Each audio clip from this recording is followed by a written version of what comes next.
The buildings of the Northern Insurance Company, Russian, Zdaniya Viernago Strakhovago Obshiyestva, is a complex of two houses in the center of Moscow, Ilyinka Street, 21-23, built in 1910 to 1911 for the Northern Insurance Company. 1. The buildings have the status of objects of cultural heritage of regional significance. 2. History and description. At the end of the 19th century, the Northern Insurance Company occupied the house of Orlov Davidov on Nikolskaya Street. In 1900, it was decided to build a complex of profitable houses for society, where offices, retail and storage premises would be located. For this purpose, a plot of land was purchased on the Novaya Ploshad for Kitagorodskaya Wall. An architectural competition was announced, in which 22 projects took part. The first place was occupied by the project of architects I. Rearberg, M. Paratyatkovich, V. K. Oltarzhevsky and I. A. Golisov. 3.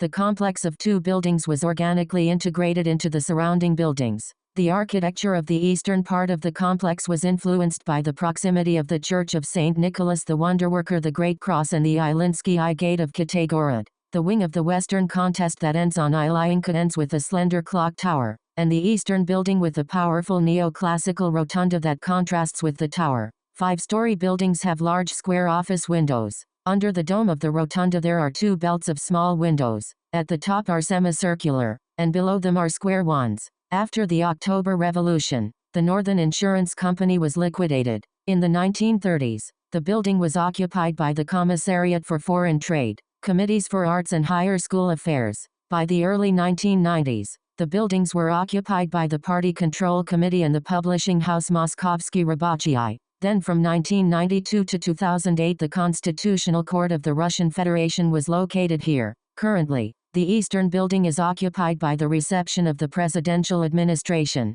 and the western one by the Ministry of Labor and Social Protection.